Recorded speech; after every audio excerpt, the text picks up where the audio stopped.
Hey guys, tonight I'm going to tell you a true crime story. Gently, you ease back in your chair, the screen glow lifting the room like a small private moon, and you can almost taste the salt of a coastal night, even if you're miles from any ocean. A porch light flickers. A stray cat cuts a silent figure along a fence. We're going to Ashford Bay, a quiet, wind-brushed town that pretends nothing terrible could ever take root there. So before you get cozy, take a moment to like the video and subscribe, but only if you genuinely enjoy what I do here. Drop your city and the time where you are in the comments. I like seeing our little map light up across the world. Now, turn off the lights, turn on the fan for a soft hum, and let's begin tonight's journey together. You step onto a boardwalk that smells of old cedar and sunscreen, even after dark. The ocean is a soft engine out past the pilings, regular as breathing. You pass a shuttered bait shop with a hand-lettered sign, open, when we feel like it, and you can hear the clack of loose halyards knocking aluminum masts.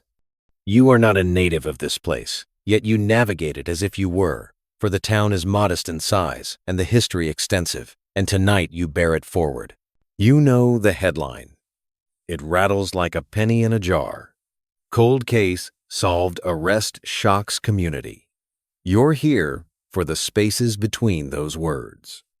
The case is the disappearance of a college sophomore named Mara Linden, last seen leaving a late shift at the Pelican Diner 14 years ago. She walked out under sodium street lamps that turned her denim jacket the color of apricots. A co-worker remembers her saying she'd meet someone by the boardwalk staircase, and then nothing. No phone, no trail, just a town that arranged candles on the seawall and said each other's names softly, like they might break. If you close your eyes, you can still feel how the night would have pressed against your shoulders. That's the first strange detail people repeat. Somebody found a metronome on the sand below the stairs the next morning, ticking with absurd patience, halfway buried near a circle of gull prints. Nobody ever claimed it. It's not important, someone always says.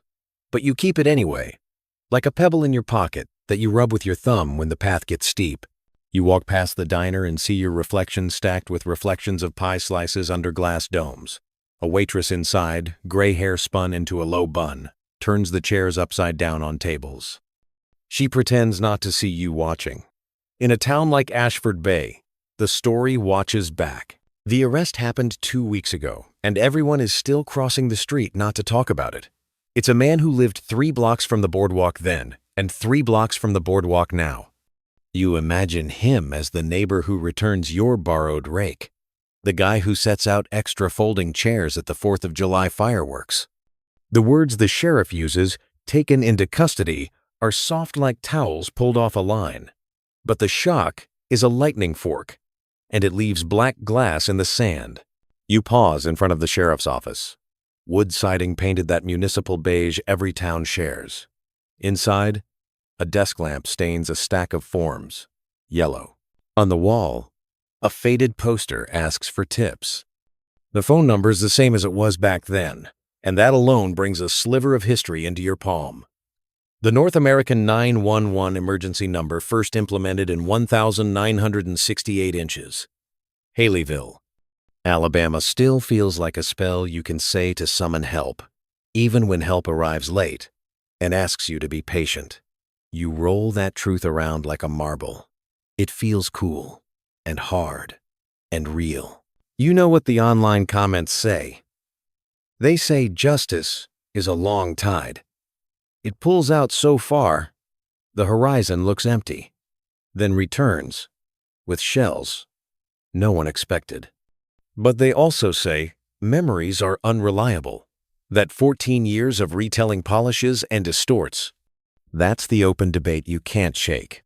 Academics still argue whether eyewitness memory formed under the orange hiss of sodium lamps, where colors shift and faces flatten, can anchor a case, especially when retrieval happens years later, cued by headlines and neighbor talk. Maybe you've read papers about it, maybe you haven't. You still feel the wobble, like standing on a dock that moves under your weight. Not enough to throw you off, just enough to remind you Nothing is fixed. You keep walking. The boardwalk turns to a narrow ribbon of asphalt, then to sand. You follow the staircase down, careful where the steps have rotted. You picture Mara here, her backpack strap across one shoulder, her diner shoes squeaking faintly, that metronome somewhere near, keeping time that nobody asked for. You look up at the houses perched along the bluff. One has a porch swing that shifts, as if someone just stood up, though the night is still. At the base of the stairs, the tide sighs. You crouch and touch the sand, damp and fine. If this were a movie, this is where you'd find something with a glint, a charm from a bracelet, a silver button. But this is a story that doesn't reward you with easy treasure. It gives you the slow, careful work of time and people who don't let go. The sheriff's office, new detectives, fresh from training, and the hobbyists who sift records the way beachcombers sift rack lines. Someone finds a receipt in a storage bin that was mislabeled. Someone else digitizes old tip line recordings and flags a voice. That's another sideways detail. A cassette labeled 1,978 Rotary Club minutes holds. On its B-side, a taped-over message with a laugh you can't forget once you hear it. Coincidence? Mistake? Intention? The town shrugs. The town shivers. You move past a drift of kelp that smells of iodine and old pennies, and hear a late bus hiss along the avenue. The bus driver, it turns out, will become important. Not tonight, not yet, but later. He's the kind of man who notes license plates for no reason beyond habit, writes them on the back of pink transfer slips, folds them neatly, and tucks them into his wallet like fortunes. He doesn't know he's useful. You don't either. Not now, but you will. You take the path back up to the quiet streets where hydrangeas bloom like soft lampshades. A screen door snaps shut somewhere. You imagine the arrested man at his kitchen table weeks ago, doing a crossword, penciling in 5-letter words for lament and coast. You imagine the knock. You imagine the shock plating over his face like frost. In a small town, even the sound of surprise carries. Neighbors claim they heard a teacup touch a saucer with perfect care. People make up details when fear brushes their ankles like a cat. At the corner, a bulletin board holds flyers for yard sales, and a missing parrot who, the flyer says, answers to Professor. You're tempted to call the number just to ask if he ever came back. That's the weirdness of cases like this. You start to care for small, unrelated things, as if kindness could bend the big thing back into place. You head toward the Pelican Diner again. Inside, the waitress is stacking plates with the unhurried authority of someone who's done the same motion for 30 years. You slide onto a stool. She pours you coffee without asking, and the steam lifts like a little weather system. The cup warms your hands. You think of the town's fundraisers, the Find Mara t-shirts that became sleep shirts and then paint shirts. You think of the first vigil, where a high school band played Amazing Grace, off-key, the trumpet squeaking on the high notes, and nobody cared. Nobody laughed. That's another truth that hums under everything. Communities carry grief in mundane ways. The ritual stitches are uneven, but the fabric holds. She looks at you. You're not the first to come asking, she says. Her voice is soft enough to butter toast. You tell her you're not really asking. You're just listening. She nods, and her eyes go somewhere far away, like she's reading the closed captions of a memory. We thought she'd gone to the city. Kids do. But Mara, she kept plants. People who keep plants don't just stop watering them. She places a slice of lemon pie in front of you like punctuation, and you don't argue. You take a bite and taste sugar and the whisper of pith. Outside, the wind shifts. You can feel the town holding its breath again, the way it did after the arrest. Nobody loves to hate their neighbor. Nobody wants to rehearse their doubt out loud. You understand that part. You sip coffee. The waitress says, almost as an afterthought, he used to come in for the Thursday special. Meatloaf, neat eater, It's the kind of detail you file away because you don't know where it belongs yet. Every unresolved story is a junk drawer of details. Somewhere in the mess, there's a key. On your way out, you stop by the tip jar and drop in a folded note instead of coins. Not a lead, just thanks. You push the door open and walk back into a night that has settled deeper, thicker. A cruiser idles near the corner, its engine thrumming like a big cat. You nod at the deputy. He nods back. You both pretend this is normal. Under a streetlight, you notice the paint on the curb is chipped, revealing a previous life, blue, under yellow, handicap zone, under loading. You think about layers. You think about how stories repaint themselves, how an arrest isn't an ending so much as a new coat that'll peel if the primer underneath is bad. The deputy's radio hisses a name. He drives away slowly, a red glow fading. You end up back at the staircase where the metronome was found. You imagine it's click, click, click, a patient rehearsal for a performance nobody attends. The tide has risen and erased the footprints you made an hour ago. You stand there and let the night breathe around you. In a case like this, the biggest moments are quiet. A lab tech swabbing, a thing you'll learn about later. A retired dispatcher waking at 3 a.m. with a sentence stuck in her teeth. A town that finally says, maybe we can talk about this again without breaking. You're not here to break anything. You're here to hold it gently in the light and to admit what you don't know. You're here to walk the route she walked, to feel the curve of the railing under your palm, and to notice how the streetlight hums with a bee-ish tone only the late hour lets you hear. You're here to remind yourself that truth, like tide, moves with the moon. And tonight the moon is a slice that could pass for lemon pie.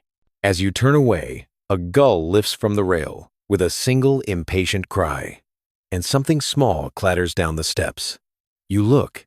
It's nothing dramatic, just a dime and a rusted key ring welded with salt.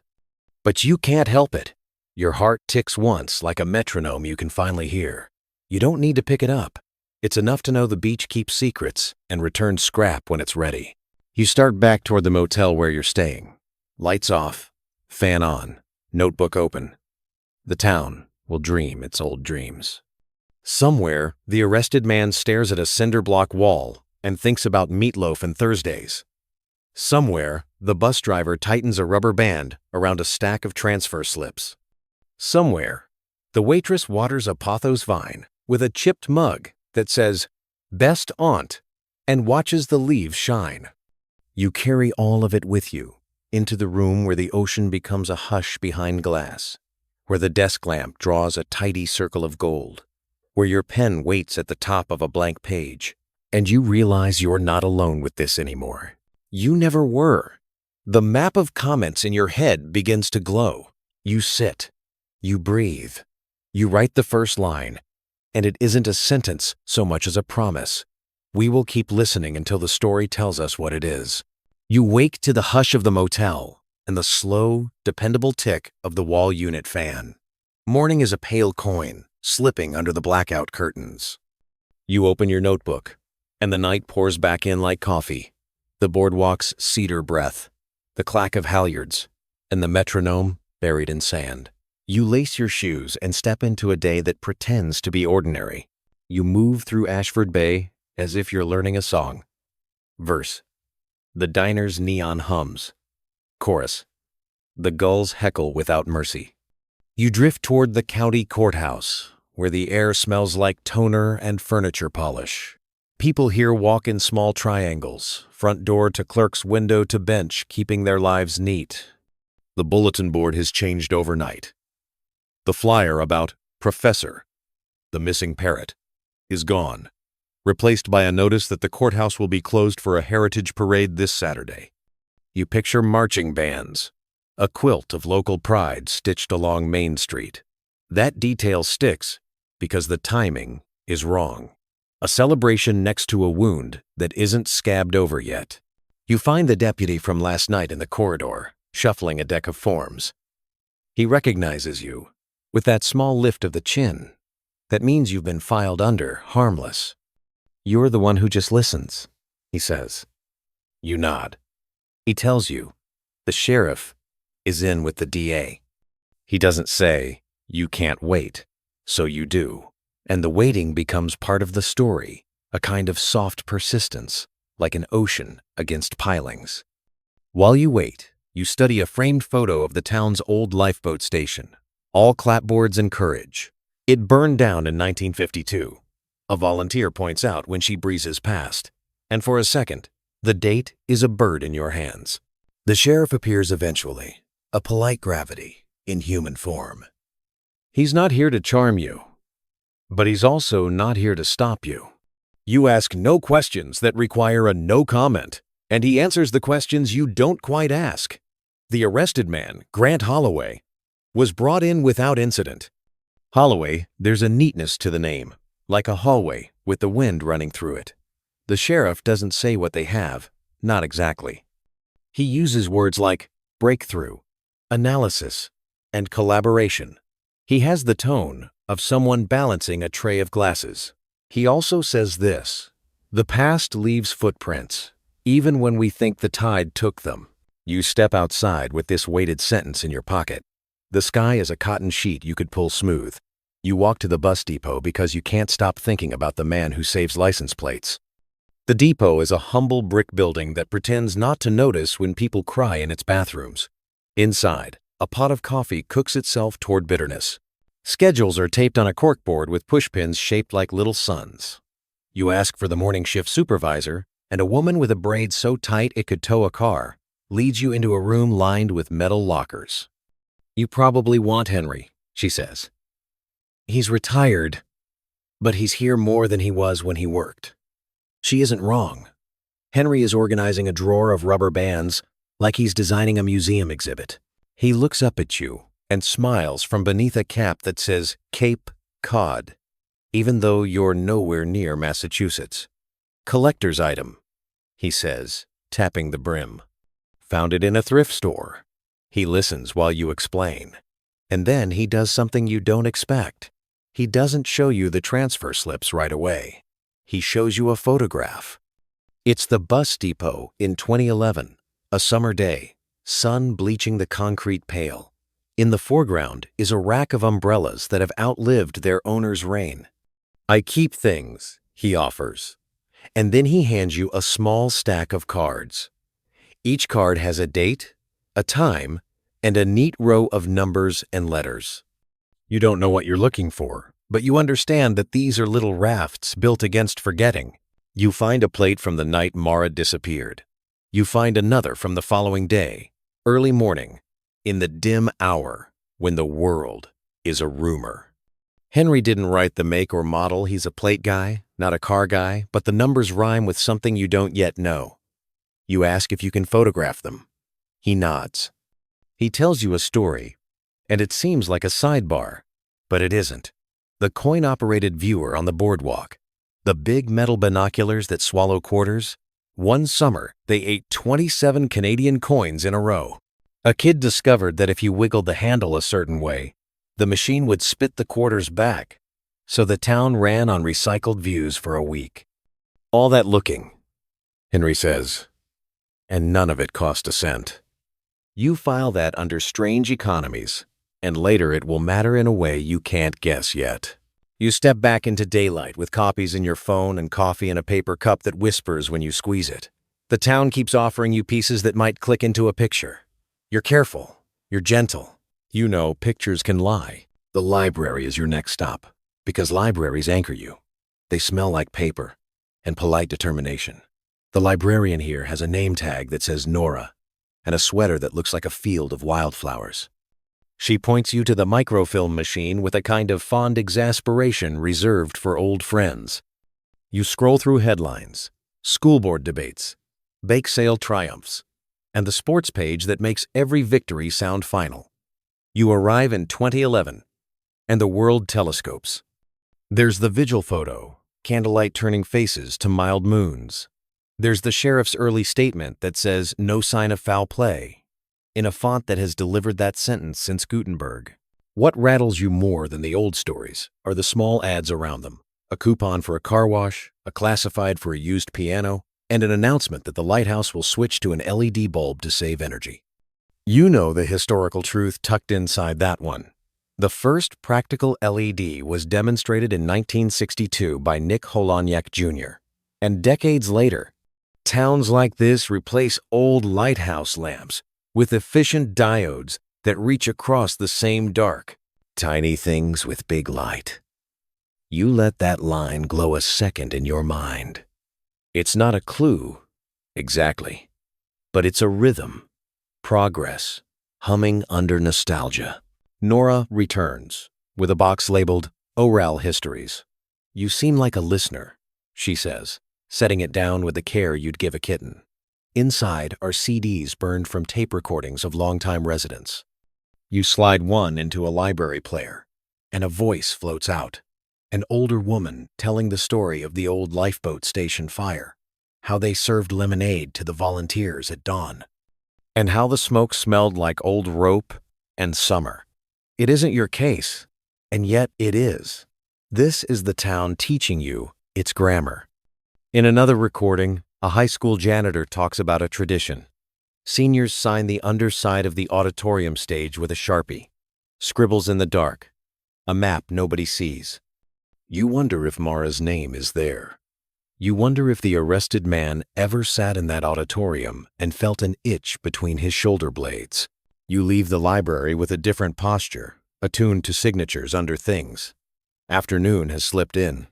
The breeze smells like sunscreen and the inside of a mailbox. You head back to the Pelican Diner, because that's where part of this chord struck. The waitress, the one who butters toast with her voice, refills your water. She tells you a thing you didn't ask for. A week before Mara vanished, a stranger asked for change for the payphone, even though the payphone had been removed years earlier. He pointed to the blank spot on the wall, where a shadow of cleaner paint still outlined its ghost.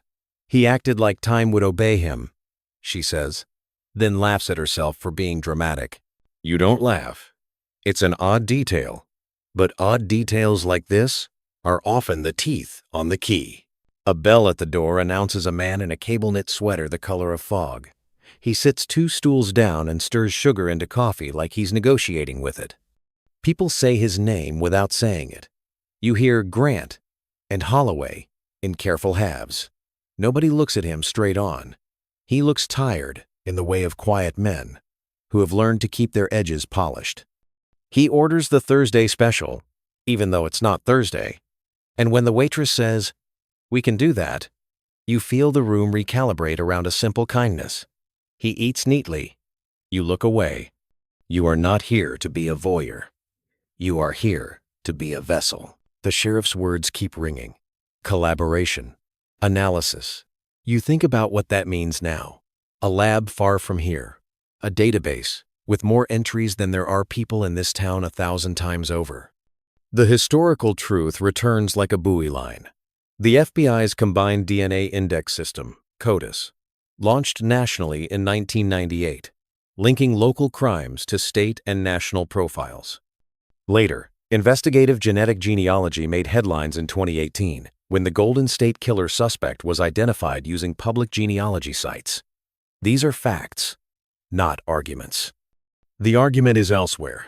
Whether communities consent when their forgotten second cousins upload family trees, whether private sorrow becomes public scaffolding, and whether a future case's clarity justifies the dissolving of some personal fog. You can feel the academic debate ripple under the counter like a tide. You don't resolve it. You set it next to the pie dome like another slice, waiting for someone to decide. You thank the waitress. You leave cash. You step into a late afternoon that looks like a postcard painted with patient strokes. On the corner, a man sells sunglasses from a blanket. He tells you the day is almost over, but the glare never quits. That feels right. The glare never quits. You walk past Holloway's street with deliberate slowness. Houses breathe secrets here through their eaves. Lawns are shaved close, hedges squared, and mailboxes prim. You notice something that seems like a prank but sits there with the weight of ritual. Every plastic lawn flamingo on the block there are 5 has been turned to face the house that owns it. They're usually pointed outward, welcoming or warning. Who can tell with flamingos? Now they face in, like they're keeping watch, or like the houses are exhibits in a museum of themselves. You file it under strange, and the strangeness isn't silly. It's a soft, communal statement. We see, we guard, or maybe we can't bear to look out for a while. You drift to the high school because of the janitor's recording. The auditorium is unlocked for a theater club rehearsal. You slip into the wings, where kids in black t-shirts move set pieces with theatrical solemnity. Under the stage, it smells like varnish and gum wrappers.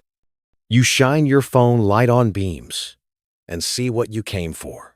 Names in silver and black marker, years in circles, and arrows pointing to inside jokes. Mara's there.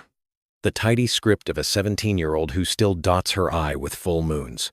You touch nothing. You simply nod to it, like an old friend across a room. When you climb back up, a kid with eyeliner like calligraphy asks if you're lost. You tell him you were gone for a minute. He smiles like someone who knows how to stand in a spotlight without squinting. Evening begins to tug on the town. The scent of grills lights up the streets. Somebody's playing a trumpet on a porch and getting the high notes right. You head to the seawall for the vigil you weren't expecting.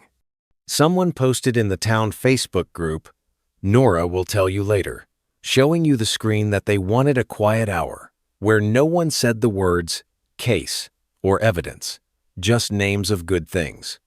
People arrive with quilts and thermoses. A woman in a red coat that shouts its own weather says, "I'll start," and names warm socks, then cherries in July, then the way dogs blink slow when they trust you.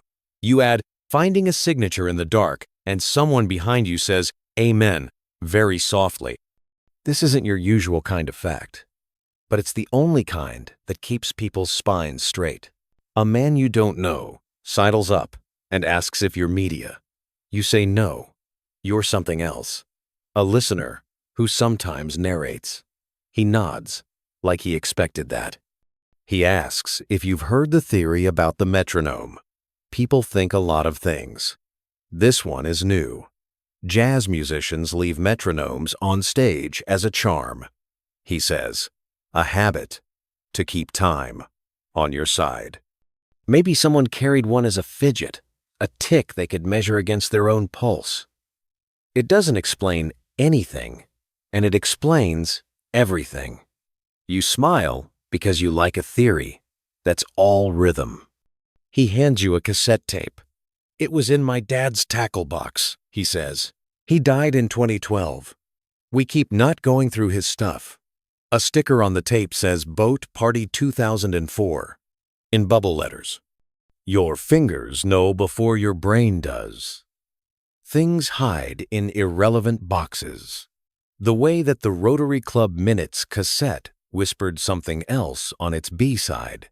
You slide the tape into your pocket like you're slipping a note in class.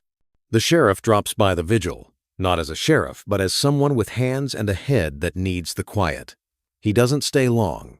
He's a man who knows his face is an announcement, and tonight isn't for announcements. He looks at the ocean the way you look, at a distant city you once lived in and left on purpose. Night unfurls, and the town agrees to become soft again. You walk the boardwalk. In a shop window, a tide clock ticks towards slack. You learn something from the woman closing up. Slack tide is when the current pauses, when the ocean holds its breath between flood and ebb. It seems like the right name for a town. In these hours, slack, breath held, the next move undecided. The fact settles in your bones like warm tea. Back at the motel, you borrow a tape player from Nora. The library knows every version of technology, and sit on the bedspread that looks like someone tried to teach a computer what flowers are. You press play. The tape rasps. You hear gulls, laughter, and a splash. You hear a man telling a joke about a priest and a lawnmower that, mercifully, never finds its punchline. Then, over the noise, a voice that is too careful. It says a name you know, not Mara's, but Holloway's, in a tone that tries to turn a person into a concept. You rewind. You listen again. It's not proof of anything. It's a thread in a sweater that might pull. You're careful. You're gentle. You write down the timestamp.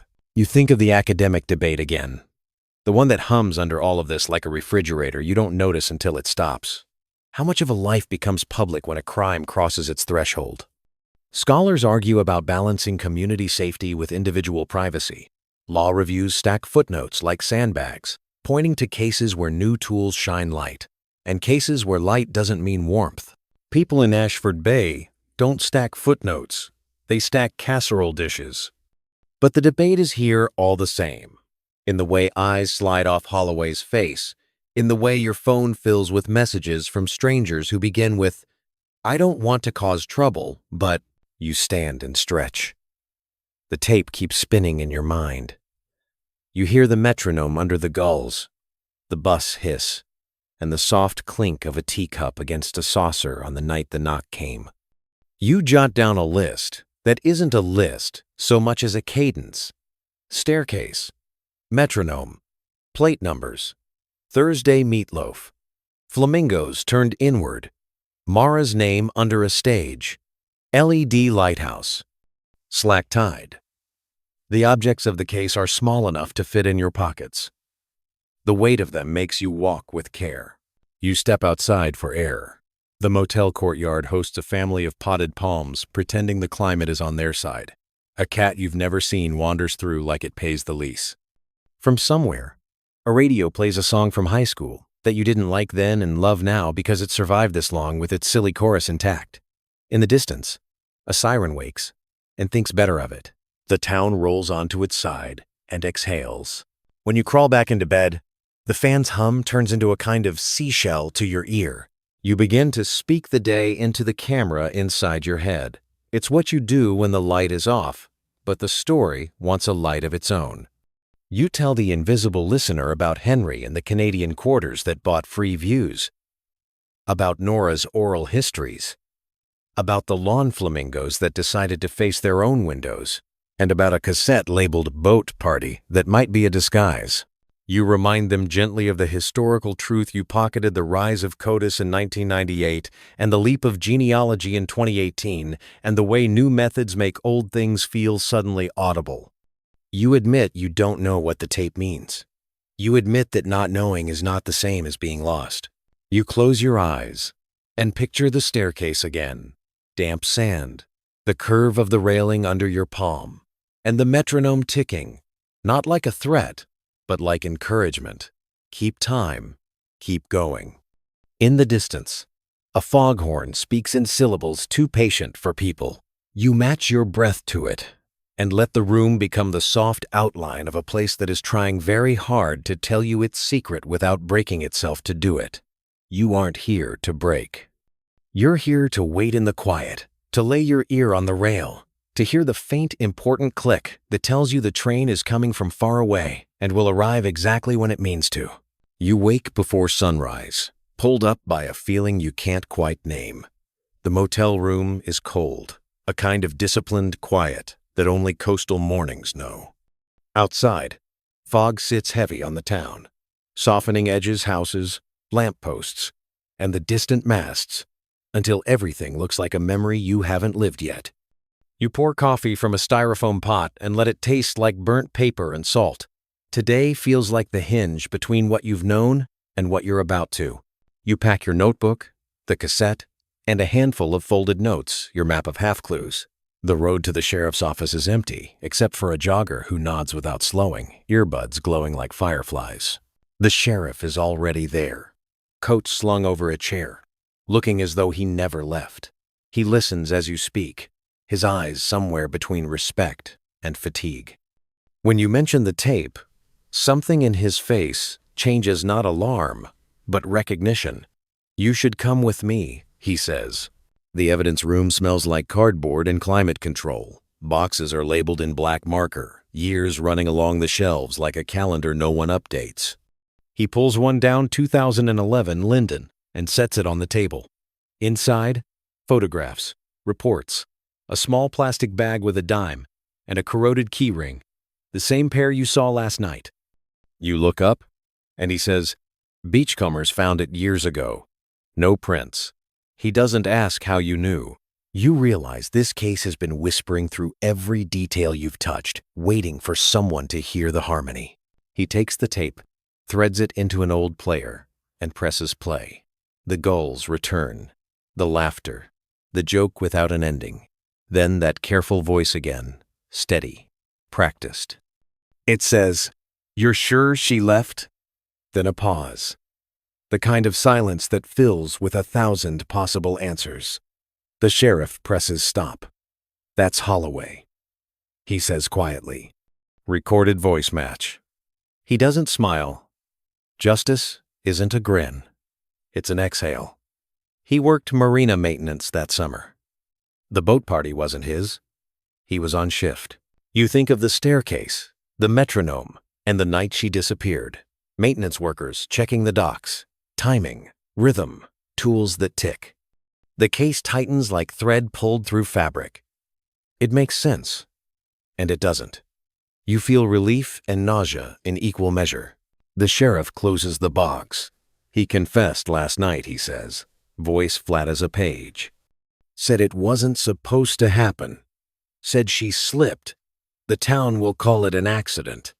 The law will call it manslaughter. You call it too late." You step outside, and the fog has thinned to lace. The sun slides through, washing the world pale gold. You walk without a plan. Down streets that look too clean. Past yards where flamingos have turned outward again. The newspaper box on the corner blinks with a fresh headline. Arrest, shocks, community. It's printed in thick type, the kind that seems permanent until tomorrow's paper replaces it. You buy one anyway. The paper crinkles like old bed sheets. On page 2, there's a picture of Mara Linden graduation gown, wide smile, and a peace sign half-cropped by the frame. You trace the edge of her face with your thumb. The ink smudges. You don't wipe it away. You wander back to the seawall. The ocean breathes steady, unbothered. Children chase gulls near the waterline. Their laughter bright and simple. You sit on the bench nearest the staircase. Someone's placed flowers there, white lilies this time, ribboned with blue thread. You look for the spot where the metronome once lay. It's gone, of course. Or maybe it's just buried deeper, ticking still. A ghost metronome, keeping time beneath the sand. That's your historical truth tonight, the one that hums under every tide. In 1953, researchers in Sweden recorded the first known use of sonar mapping to trace shipwrecks along the Baltic coast. The technology could see through silt and darkness, revealing shapes long hidden. You think about that, how we've always wanted to look beneath surfaces, to know what rests under our quiet water. Every case, every secret, is a kind of sonar. You send out sound, and you wait for an echo. Behind you, the diner door opens. The waitress walks out, holding 2 cups of coffee. She sits beside you and doesn't ask permission. "It's strange," she says. "I thought I'd feel lighter." You nod. You both stare at the water until she sighs. "People think closure is a door," she murmurs. "It's more like a window you forget to close, and the wind keeps finding it." You sip, and the coffee tastes almost kind. "Do you think he meant it?" she asks. "That it was an accident?" You answer the only honest way. "I think people mistake silence for mercy." She nods slowly. "That's poetic," she says, and laughs. "Maybe you should write about this someday." You smile, because you already are. A gull lands on the railing, head cocked. The sound of its claws on metal is tiny, sharp, and real. You think of Henry, of Nora, of the cassette's hiss, of flamingos turning like compasses trying to find north.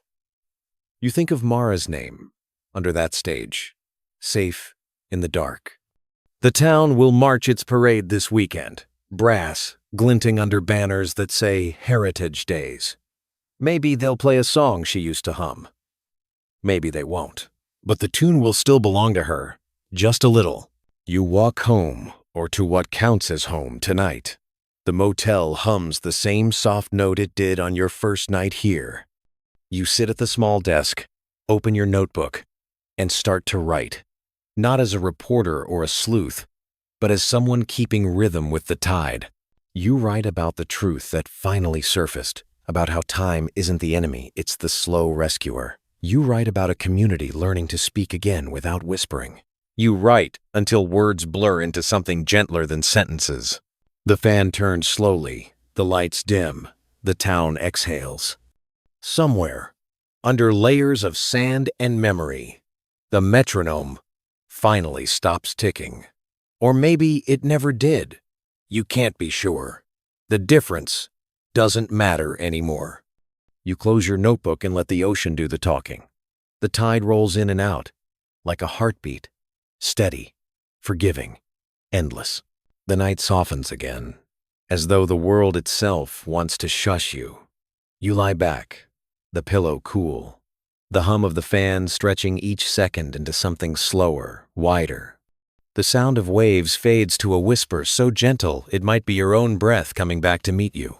In this hush, the story folds itself closed, not neatly, but tenderly, pages curling at the edges, ink still drying. You imagine Ashford Bay sleeping now, windows glowing faintly, curtains breathing in and out. The boardwalk creaks under the night wind. The diner lights flicker once before they rest. Somewhere, Henry dreams of buses that never miss their stop, Nora shelves the last book of the day, and the sheriff drives home on empty streets humming a tune that doesn't need lyrics. You feel yourself drifting, slower than the tide, lighter than fog. The questions remain, but they no longer press against your ribs. They float beside you like small lanterns on dark water. Every mystery, you think, eventually quiets, not because it's solved, but because we learn how to carry it without noise. Let your body sink into the bed. Let the air move through you. The night will keep its watch, gentle and sure. Somewhere far away, a single metronome ticks, not as a countdown, but as a lullaby, reminding you that even unanswered stories have rhythm. The world hums softly. The case, the town, the voices, all drift outward into calm. Maybe someday we'll know the truth. But for now, sleep well.